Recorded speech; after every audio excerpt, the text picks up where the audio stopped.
जय श्री राम प्यारे साधकों, हर हर महादेव। नवरात्रि में बहुत सारे साधक पूजा और साधना करते हैं, लेकिन कई साधक मुझसे एक ही बात पूछते हैं कि विकास भैया, मैं रोज पूजा पाठ करता हूँ, मंत्रों का जाप करता हूँ, घंटों घंटों बैठकर मैं ध्यान करता हूँ और मैं साथ में त्राटक भी कर रहा हूँ, फिर भी मुझे कोई भी अनुभव क्यों नहीं होता है साधना का। साधना काल ऐसे ही निकल जाता है, ना ही मुझे स्वपन आता है और ना ही सिद्धि शक्तियों का एहसास हो पा रहा है। मैं क्या करूं? तो इसमें आपकी गलती नहीं है।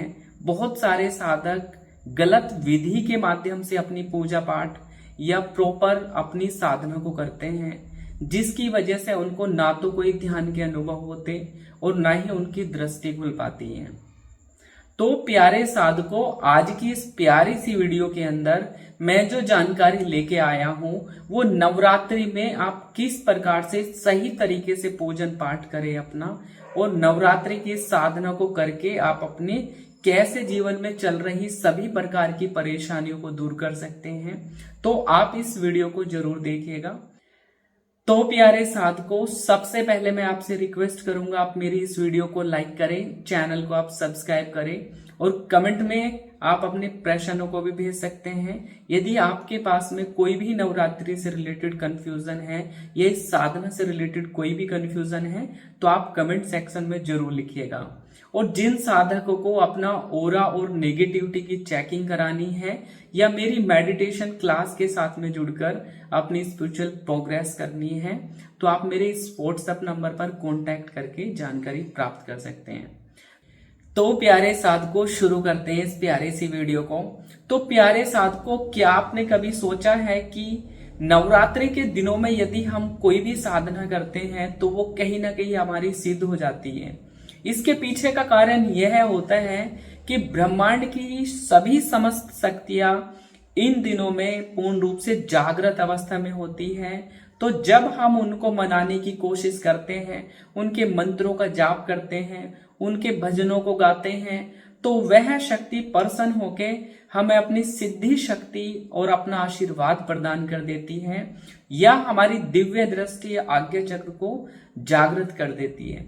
यदि आपको किसी भी देवी देवता का दर्शन हो जाए तो स्वतः ही आपका आज्ञा चक्र, समस्त चक्र आपके एक्टिव हो जाते हैं और पूर्ण रूप से आपकी जो मनोकामनाएं होती हैं वो सिद्ध होने लग जाती हैं।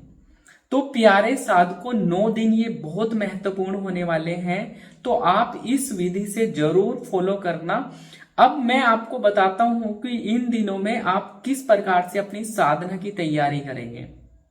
सबसे पहले तो आपको पूर्ण रूप से नहा धो के साफ स्वच्छ हो जाना है और एक आसन लगा के अपने एक चौकी लगाइएगा। आप सभी हर प्रत्येक नवरात्रि में लगाते हैं। मैंने पीछे कुछ वीडियोस बनाई हैं जिसके अंदर पूरी प्रॉपर चौकी कैसे लगाते हैं वो देख सकते हैं आप। मैं डिस्क्रिप्शन में लिंक भी डाल दूंगा। साधकों, अब एक बार हम दुर्गा जी से माता की जो साधना करने जा रहे हैं, हम प्रॉपर माता से एक संकल्प लगाएंगे कि हम ये संकल्प किस लिए करने जा रहे हैं, हमारी क्या मनोकामना है, क्या हमारी इच्छा है। तो यदि एक ग्रस्त साधक हैं आप और घर की कोई परेशानी है, कोई प्रॉब्लम है, तो आप हाथ में जल लेके, दक्षिणा लेके, पुष्प, थोड़े अक्षत लेके आप प्रार्थना करेंगे कि हे माता आदि शक्ति, हे माता दुर्गा या माता काली की सेवा कर रहे हैं, जिसकी भी आप सेवा कर रहे हैं उनका नाम लेके, हे माता दुर्गा, मैं आपकी अगले 9 रात्रि 9 दिन पूर्ण रूप से आपकी सेवा करूंगा, साधना करूंगा, इतने मंत्रों का मैं जाप कर पाऊंगा। तो हे माता, कृपया करके आप मेरी इस प्रॉब्लम से मुझे निकालिए। यदि आप एक साधक हैं, साधनाओं में लगे हुए हैं और आज्ञा चक्र दृष्टि को खोलने जा रहे हैं, तो सिर्फ आपको माता से बोलना है, हे माता दुर्गा, कृपया करके मेरी चेतना को शुद्ध करें, मुझे आपके दर्शन हो और मेरी दिव्य दृष्टि मुझे प्रदान करें, मेरी कुंडलिनी शक्ति का एक्टिवेशन हो। बस ये संकल्प आपको लेना है और ये छोड़ देना है। इस प्रकार से आप संकल्प लगा सकते हैं। उसके बाद आपको जो चौकी का विधान है, गणेश जी का पूजन होता है, पंचोपचार से करना है, अपने पितरों का भी पूजन करना है, वहां पे कुलदेवी कुलदेवता का भी पूजन करते हैं हम, स्थान देवता का भी पूजन करते हैं। यदि इन देवी देवता का हम पूजन करते हैं गुरु के साथ में, तो ये मान के चलिए इनका सबका ब्लेसिंग्स हो जाता है। तो कभी कभी किसी की साधना में कोई रुकावटें होती हैं तो आपके क्षेत्रपाल देवता उसको दूर कर देते हैं, कुलदेवी कुलदेवता, या कभी कभी आपके पितृ ही आपकी शक्ति के पास जाके रिक्वेस्ट करने लग जाते हैं कि मेरा ये बच्चा है, कृपया हे माता आप भी कृपा करें और इसको सिद्धि शक्ति प्रदान करें। तो अपने पितरों का जरूर ध्यान करना बहुत जरूरी होता है। तो सभी साधक एक दिन पहले भी अपने पितरों का स्थान बना रहे हैं, वहां जाके मत्था टेक के आ सकते हैं और उनसे साधना के लिए आप प्रार्थना कर सकते हैं। आप पास के ही दुर्गा माता के किसी मंदिर में जाके भी एक दिन पहले आप प्रसाद लगा सकते हैं कि हे माता रानी, कल मैं साधना के लिए बैठूंगा, कृपया करके आप हमारे घर में विराजमान होके मेरी साधना को सफल करें, मेरी चेतना को शुद्ध करें, मेरी कुंडलिनी शक्ति को एक्टिवेट करो और मुझे दिव्य दृष्टि प्रदान करें। आप बोल के इनविटेशन दे सकते हो, ठीक है। यदि आप इस प्रकार का आह्वान करके आते हो ना, तो सबसे बढ़िया साधना की जाती है। मैं भी हमेशा से इसी प्रकार से अपनी साधनाओं को प्लान करता हूं, ठीक है। तो ये पंचोपचार से इन सभी देवी देवता का पूजन आप लोगों को कर लेना है, ठीक है। उसके बाद में आपको मंत्र का चुनाव करना है। अब मैं सजेशन दूंगा कि कोई नया मंत्र ना उठाओ, कोई नई साधना ना उठाओ। जो साधना आपने पिछले मंत्र की करी है, मान लिया इस नवरात्रि से पहले आपने नवाण मंत्र का जप करा है, तो आप ओम ऐं ह्रीं क्लीं चामुंडाई विच्चई मंत्र का ही जप कर सकते हैं, ठीक है। और इस वाले नवाण मंत्र का यदि आप लोग जप करते हैं तो ये एक गुरु की गाइडेंस में आपको करना चाहिए, क्योंकि ये तीर मंत्र है। इसके अंदर यदि ब्रह्मांड की प्रमुख देवियां मानी जाए तो महाकाली, महासरस्वती, महालक्ष्मी, ये तीन ही शक्तियां इस मंत्र के अंदर विराजमान हैं। तो बहुत ही पावरफुल शक्ति है। कभी कभी व्यक्ति यदि इसको अशुद्धि के साथ या असावधानी के अनुसार इसका जप कर लेते हैं तो कभी कभी उनके शरीर पे भी इसका बुरा नकारात्मक प्रभाव भी आ सकता है। तो इसलिए अच्छे प्रकार से किसी साधक से इस मंत्र को लेके आप जपेंगे तो आपको कोई दिक्कत नहीं आएगी। यदि आप काफी समय से लगातार मंत्रों का जप कर रहे हैं और आपने भगवान शिव को ही अपना गुरु मान रखा है या माता काली को ही अपना गुरु बना रखा है और आपकी कैपेसिटी है आपके अंदर कि आप इस मंत्र को मतलब घंटों बैठकर अपने जाप को कर सकते हैं, तो डेफिनेटली आप इस मंत्र का चुनाव कर सकते हैं, ठीक है। तो तब आपको कोई भी परेशानी नहीं होगी, बट फ्रेश में एकदम से नहीं उठाना है।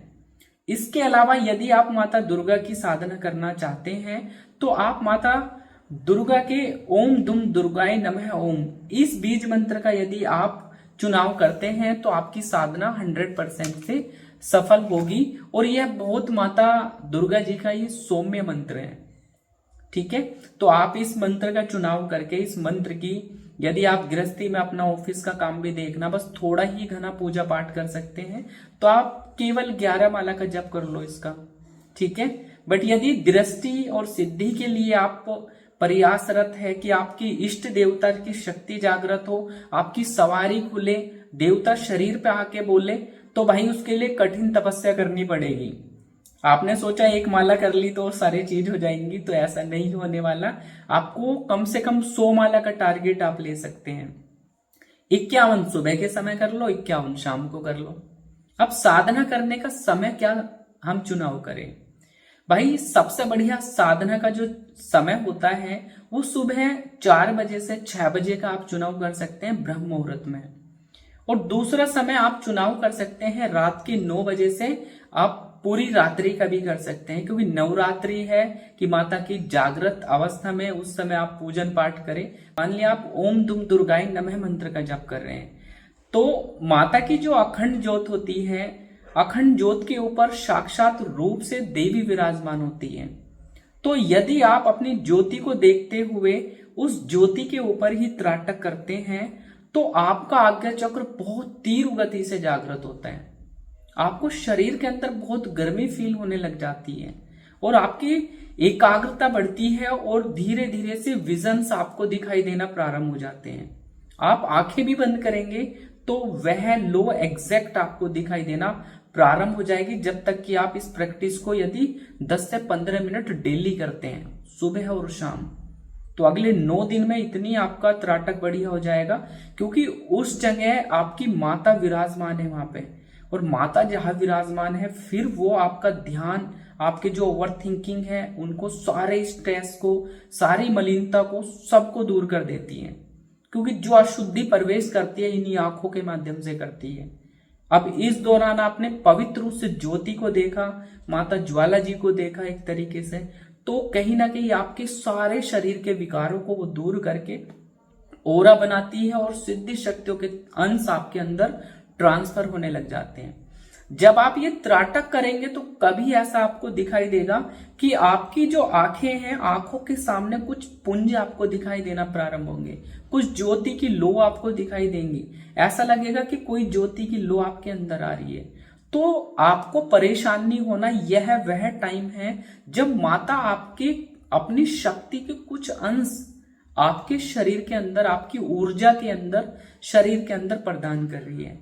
तो इसी के बीच में आपकी ट्रांस लगेगी और आपको बहुत सारे दर्शन होने लग जाएंगे। आप कनेक्ट हो जाएंगे किसी माता के लोक से, या माता आपको जो दिखाना चाहती है वो आपको दिखना प्रारंभ हो जाते हैं। तो इस प्रकार से आपको अपना कंसंट्रेशन बनाना है, क्योंकि ओवर थिंकिंग आपकी साफ होनी चाहिए। और माता सामने बैठी है तो उनसे बढ़िया ध्यान कौन करा सकता है, ठीक है। तो प्यारे साधकों, सबसे पहले तो ये 10 से 15 मिनट का आप या 20 मिनट का आप त्राटक जरूर करें। उसी समय पर बैठकर आपको वहां पे ध्यान करना है। पूरा कंसंट्रेशन आपके थड़ाई चक्र के ऊपर रहेगा और उस समय आप अपनी श्वासों पे ध्यान कर सकते हैं कि जैसे श्वास आ रही है, श्वास जा रही है। जब आप इतना कुछ कर चुके होंगे त्राटक, जाप, तो ध्यान बाय डिफॉल्ट आपका गहरा होने लगेगा। आपकी जो ओवर थिंकिंग है वो पूर्ण रूप से आपकी हट जाएंगी और पूरा कंसंट्रेशन आपके ध्यान पे होगा। तो इस दौरान आपकी चेतना शक्ति पूर्ण रूप से ऊपर उठती हुई आपके प्राण ऊपर उठने लगेंगे और पूर्ण रूप से शरीर एक तरीके से बहुत शून्यता आपको फील होगी, बहुत हल्का फील होने लगेगा और पूर्ण रूप से आपको दिव्य दृष्टि के ऊपर पूरा प्रेशर बन जाएगा। जिन साधकों को दिखाई नहीं देता उनको बहुत तीव्र प्रेशर होगा, वाइब्रेशन होगा, ऐसा लगेगा कि उनकी पूर्ण रूप से यहाँ पे कोई सूल सा लग रहा है, पेन सा ज्यादा फील होने लगेगा, फड़कने बढ़ जाएंगी। तो इसी दौरान बहुत सारे साधकों को प्रकाश दिखना प्रारंभ होगा। जब आप माता से मन ही मन प्रकाश दिखने लगा है तो माता को आप नमन करिएगा, हे माता रानी कृपया करके मुझे अपने दर्शन दीजिए, मैं आपके दर्शन करने चाहता हूं। कृपया यदि मेरी दिव्य दृष्टि में कोई ब्लॉकेज है, कोई अवरोध है, तो आप उसको दूर करें और पूर्ण रूप से मुझे आपने साथ में कनेक्ट करें। मेरे इस संकल्प को आप सिद्ध करें, मुझे दिव्य दृष्टि आप प्रदान करें। तो जैसे आप मन ही मन इस प्रकार के करेंगे तो वाइब्रेशन होंगे, रोंगटे खड़े होंगे पूरी बॉडी पे। कभी कभी कुछ साधकों को झटके भी लग जाते हैं। तो इस प्रकार के और बहुत साधकों को तो ट्रांस यहाँ से मिल जाएगा और माता के भी उसको दर्शन हो जाएंगे, या जिस मंदिर में आप जाते हैं वहां से भी आप कनेक्ट हो सकते हैं। अब प्यारे साधकों, इसके अंदर मैं एक ऐसा उपाय आपको बता रहा हूं जो गुरु के माध्यम से दिया जाता है साधकों को। तो मुझे भी वो गुरुमुखी एक उपाय है जो मैं आप सभी को शेयर करने जा रहा हूं। यदि आप एक गृहस्थी में हैं और इस उपाय को करते हैं तो आपके घर में पूर्ण रूप से माता की कृपा भी बनेगी और उनकी ब्लेसिंग्स भी होगी, दृष्टि भी जागृत होंगी। और यदि सवारी आपकी नहीं खुल पाती है तो आपकी कहीं ना कहीं इस उपाय को करने से आपकी सवारी भी जागृत होती है। तो प्यारे साधकों, अब आपको उपाय किस प्रकार से करना है, ये आपको पूरे 9 दिन सुबह और शाम करना है। और दृष्टि के ऊपर भी यदि कोई ब्लॉकेज है, बंधन है, तो वो खुल जाए। तो उपाय यह है, एक आपको पान का पत्ता लेना है। पान का पत्ता लेने के बाद उसके ऊपर 2 लौंग रखनी है, 2 इलायची रखनी है और 1 सुपारी रखनी है। एक आप जायफल रखेंगे उसके ऊपर, ठीक है, और 5 बतासे रखेंगे। तो ऊपर कपूर रखेंगे थोड़ा सा, ठीक है। ये करने के बाद में ये भोग आपको माता को समर्पित कर देना है कि हे माता दुर्गा, कृपया करके मेरे इस भोग को आप स्वीकार करें, ग्रहण करें और कृपा दृष्टि बना दीजिए। मेरी दृष्टि खुले, देवदर्शन हो, कुंडलिनी शक्ति जागृत हो। तो जब भी आप जाप करने से पहले ये भोग आपको वहां पे रख देना है। उसके बाद में आप उसको किसी, जैसे अंगारी आप करते हैं, उसके अंदर आप जो कपूर रखी है उसको जला के माता से प्रार्थना कर सकते हैं कि हे माता रानी, कृपया करके आप इस भोग को अग्नि के माध्यम से स्वीकार करें, ग्रहण करें और मेरे संकल्प को सिद्ध करें। तो ऐसा करके आप उसको भोग को आपको 9 के 9 दिन सुबह और शाम को जरूर देना है। यदि आप भी, सवारी तो आती है बट बोल नहीं पाती है, ठीक है, या आपको कोई चीजों का पता ही नहीं चलता, बहुत समय हो गया है, काफी समय होने के बाद भी आपको आभास नहीं हो रहा, तो ये उपाय आप सभी को जरूर करना है। दूसरा उपाय एक और बता देता हूं मैं। इस उपाय के लिए आपको माता दुर्गा के मंदिर में जाना है। एक हरा पूर्ण रूप से साबुत, मतलब जिसके ऊपर दाग ना हो, ऐसा एक नींबू लेके जाना है। उसके साथ में 2 लौंग और 1 इलायची और 1 पान और 1 बतासा। ये सामान भी आपको पास का ही, जो भी आपका मंदिर है, गांव का मंदिर है, नगर का मंदिर है, जो भी सिद्धपीठ है, आप वहां पे जा सकते हैं। नवरात्रि के दिनों में ही, नवरात्रि के पहले दिन ही ये उपाय करना है। ये ले जाके माता के सामने आपको ये दिखाना है सामान, उसके ऊपर ही नींबू को रख लेना है। हे माता दुर्गा, मैं आपको नमन करता हूँ, प्रणाम करता हूँ। कृपया करके आप जिस भी देवी देवता की पूजन करते हैं उनका नाम लेके कि मैं हनुमान जी की सेवा करता हूँ। यदि मेरे ऊपर कोई सिद्धि के ऊपर कोई बंधन है या मेरी सिद्धि शक्तियां जागृत नहीं हो रही, उसका जो भी अवरोध आ रहे हैं, तो हे माता, कृपया करके आप इस नींबू की बलि को स्वीकार करें, ग्रहण करें और पूर्ण रूप से मेरी सिद्धि शक्तियों का एक्टिवेशन करें। अपने ऊपर से कम 3 बार क्लॉकवाइज आपको उतारा करना है और माता को समर्पित कर देना है साबुत, ठीक है। और वहां पे धूप दीप नैवेद्य अलग, आप जो भोग लगाना चाहते हैं मंदिर में, आप वो लगा सकते हैं, ठीक है। ये करके वापस आ जाना है। ये 2 उपाय हैं जो आप सभी साधकों को जरूर करने चाहिए, ताकि नवरात्रि की इस रात्रि के अंदर जो भी साधना करे मंत्रों का, तो आपको पूर्ण रूप से सवारी आए, आपको दृष्टि खुले, देव दर्शन हो, इस प्रकार का आप कर सकते हैं। इसके अलावा भी आप सप्तशती के पाठ करना चाहे वो करिए, ठीक है, या आप अलग भी कुछ चालीसा, दुर्गा चालीसा, माता काली की चालीसा, हनुमान चालीसा ये करना चाहते हैं तो ये भी करिए। भैरव जी को भी भोग लगा दीजिए, आप हनुमान जी को भी भोग लगा दीजिए। इस चीज का मेन ध्यान रखना है, आपका मन शुद्ध होना चाहिए, आपका चित्त शुद्ध होना चाहिए।